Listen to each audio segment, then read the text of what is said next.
All right, we are live. Hi there, welcome. I'm Sari Kimball. I am the creator of Food Business Success.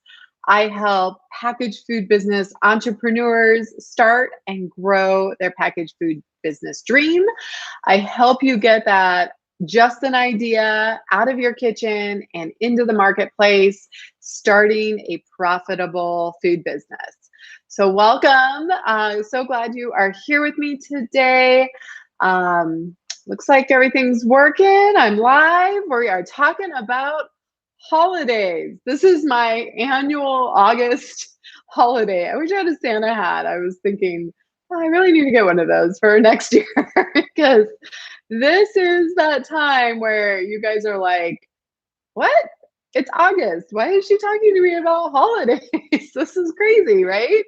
But I will just tell you that when you're in the retail world, when you are um, looking ahead, when the holidays come and Black Friday comes and Christmas, and even let's just take holidays all the way through January, because some of you have products that maybe aren't great for like December, like let's say it's something that like helps you with a cleanse or weight loss or something like that, right?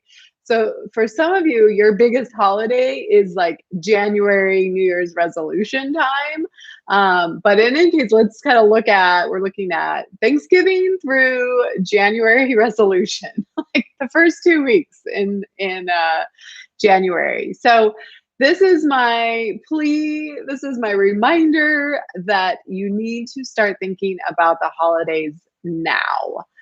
When I was at Whole Foods Market, we were doing our holiday plan in July, if not sooner. We were getting all of our materials sent to us from corporate.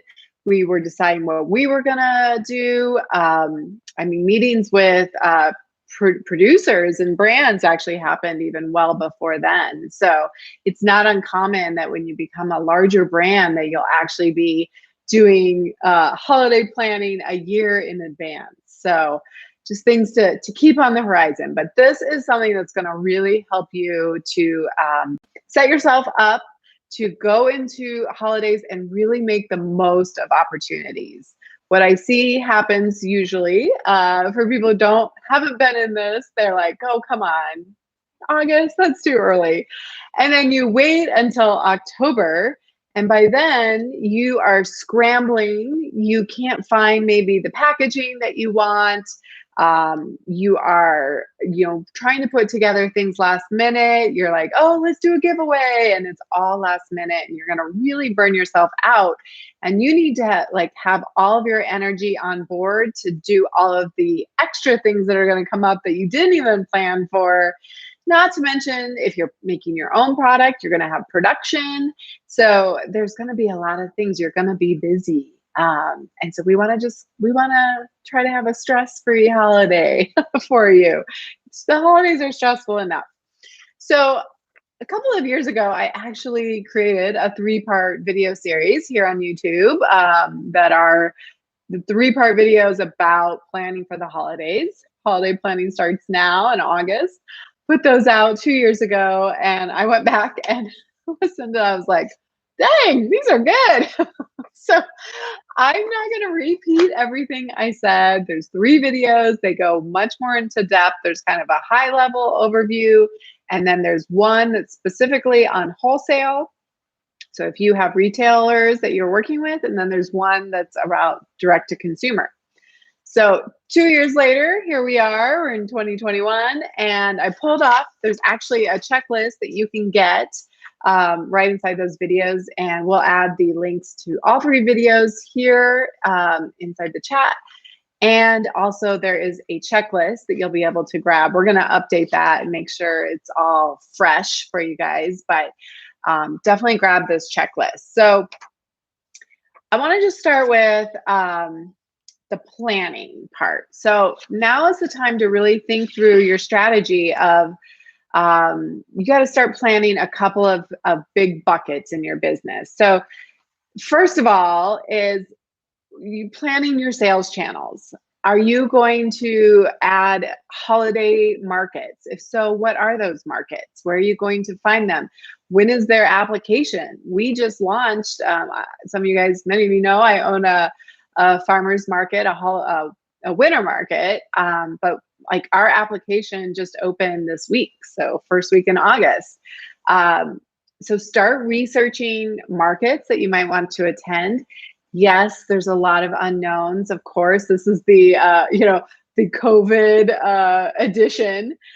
Things are going to change frequently. There's a lot of unknowns, of course, but go ahead and start making plans as best you can, knowing that you're going to have to be flexible.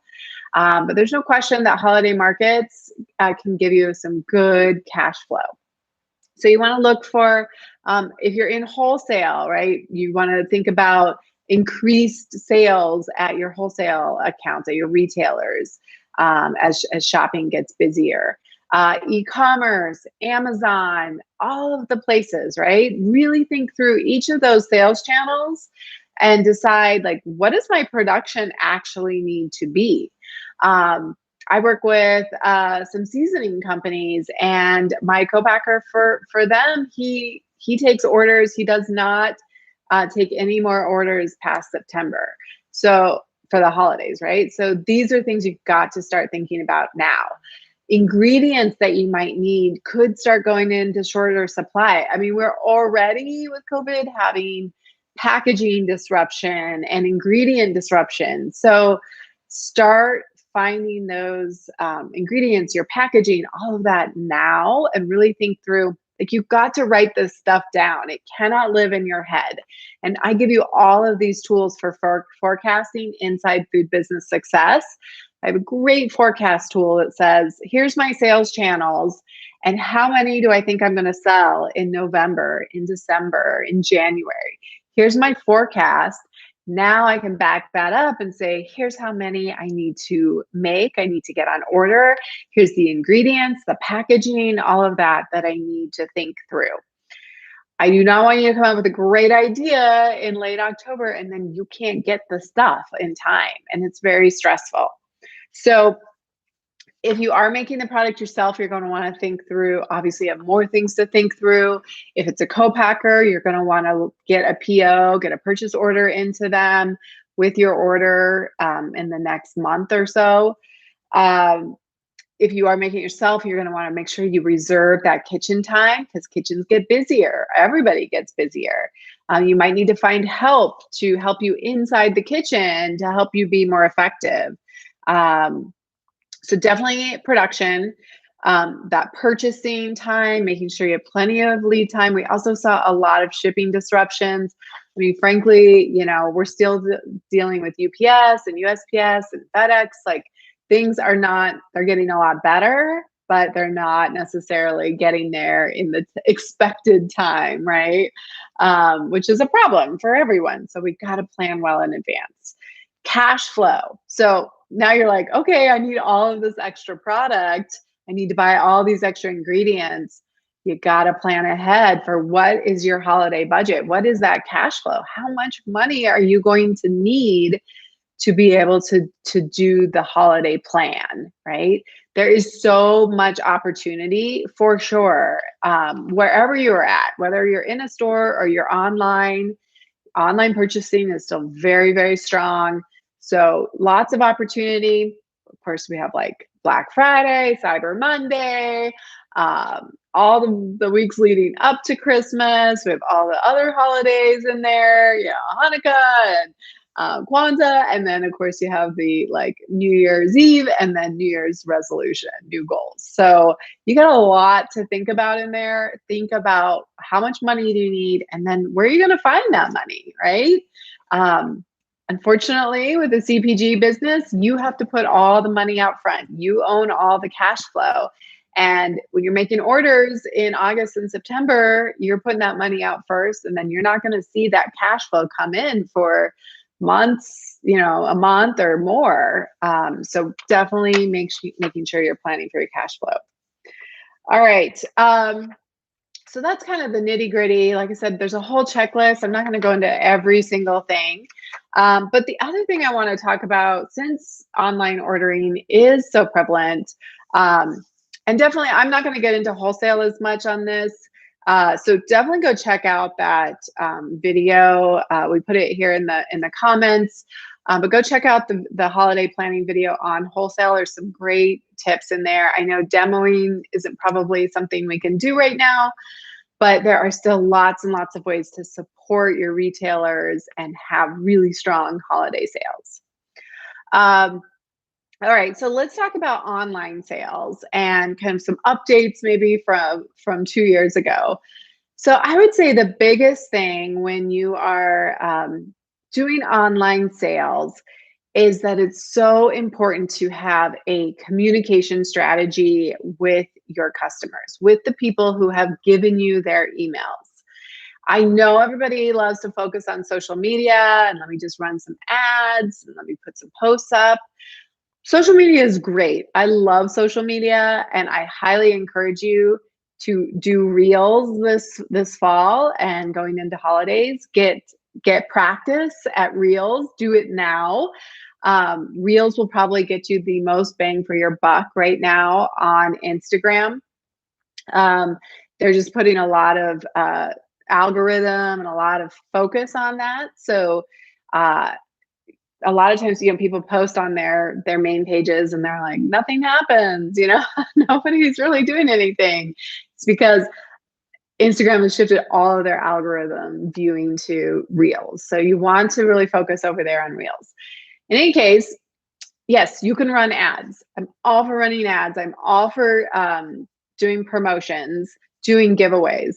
My feeling, my opinion is that everything you do on social media should be geared towards delivering value, creating value ahead of time, or getting people on your email list. Now, some people are like, email, that's so outdated, or does email really count? Yes, it is the only platform that you own your customer, that you can have a conversation without this other entity. If Instagram decided to shut down, if Facebook, all of those shut down, you don't own your customers, go away. And things are changing all the time. So it's really important. I just can't stress enough how important it is to have an email relationship with your customers. And I get a lot of times where people say, but I hate all the emails I get, right? The thing is that when somebody gives you their email, they're giving it to you because there's an exchange of value. Like, I don't just give out my email for any old thing. Think about you. Like, what are the things you give out your email for? It might be discounts, it might be recipes, it might be just some fun, a gift guide, or like how to use this product in different ways, or I don't know, a travel guide, or like anything like that, right? Frankly, it could be cute videos of your puppy. Like, that's value, right? When it's just something that I consider valuable enough that I'm going to give you my email. So everybody's going to be different. If you have a brand that's all about healthy weight loss or keto or something, it might be like how to eat keto at a restaurant, or great tips for keeping New Year's resolutions or something like that, right? There's lots and lots of ways you can give value in exchange for an email. It's not always a discount. So that's social media.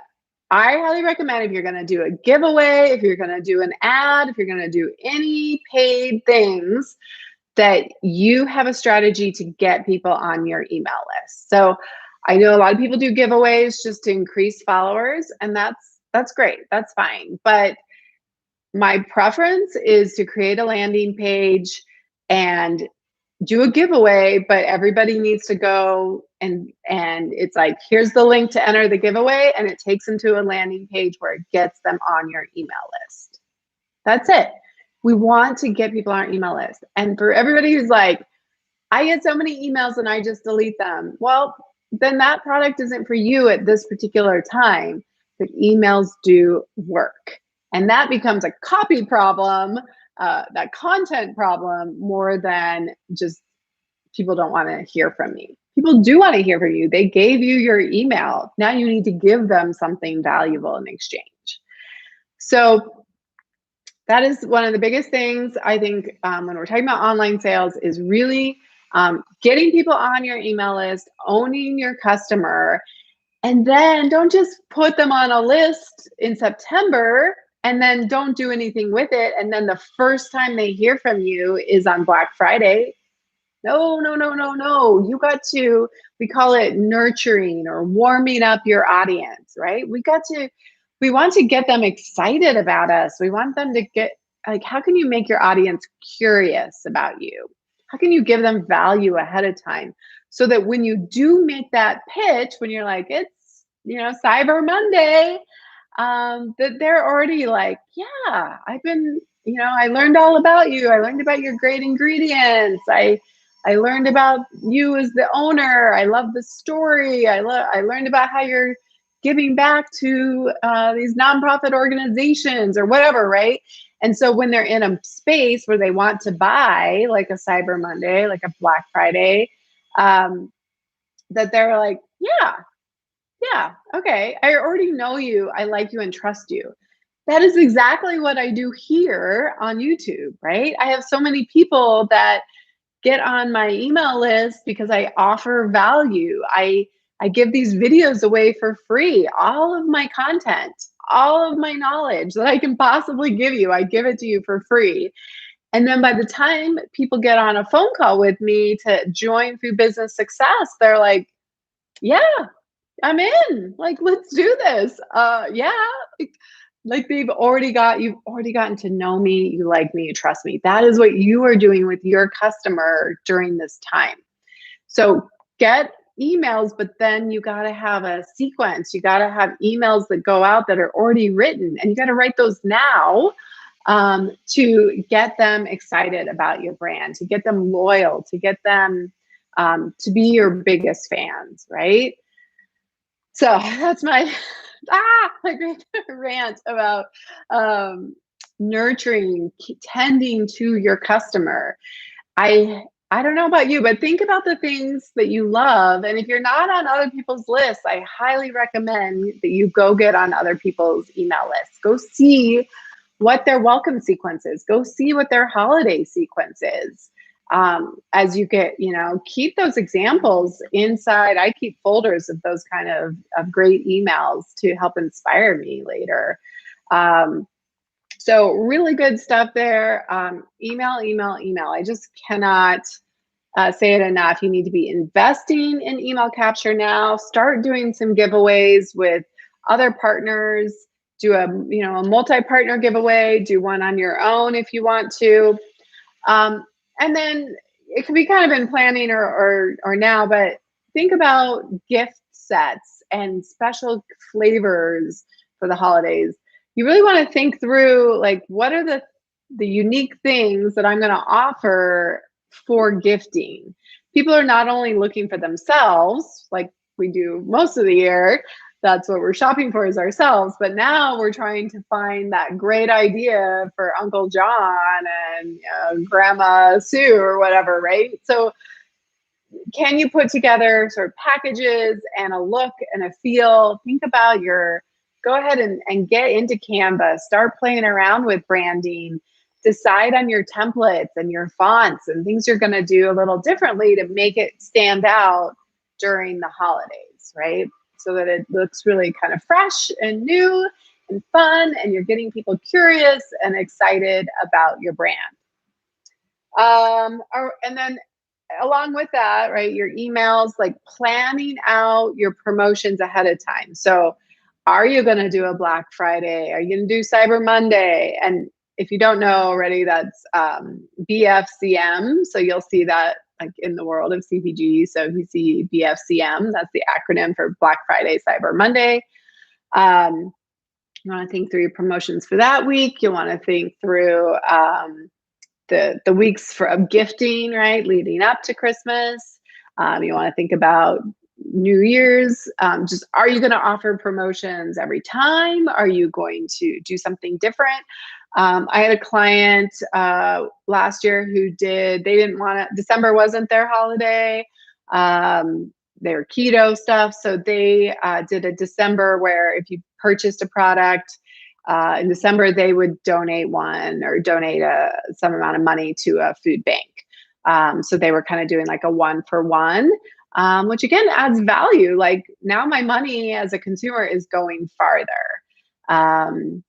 Think about, if I know I have, I see Lisa on here, she's got a seasoning blend. So would it make sense to team up with, some vegetables or some other product that you guys could go in on, like a holiday survival kit or something like that?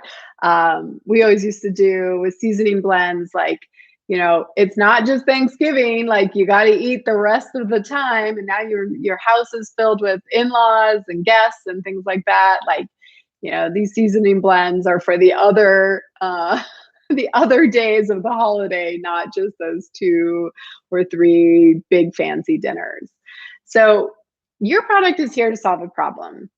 It's here to provide convenience. It's here to provide that wow factor, right? Where somebody could walk into a party and people are like, oh my gosh, that jam that you put on that, cheese dip is just like the most amazing thing. Tell me where you got the recipe, kind of thing, right? Like you want people to be a hero. You want to save them time. You want to make gift giving easier. You want to solve their problems. So that is what the holidays are all about. And now in August is the time to start that planning work. Happy to take any questions you guys have. I'm just looking over my notes to see if I got kind of the main hitters. I would say the last thing would be definitely tracking.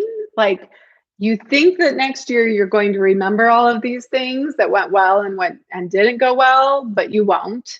I couldn't even remember that I had a checklist already for this. So I was like, oh yay, I already did this. So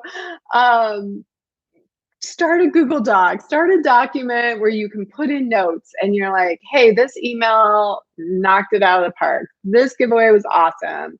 This market was great. This market sucked. Like, whatever it is, take notes of what worked and what didn't so that you can go back next year in August and be like, oh yeah, I forgot. I need to make sure I get this packaging order in by this time, or this, these ingredients ordered, or, oh, I wanted to do this, this gift set, but it was out of stock last year. I want to be sure I can get it this year.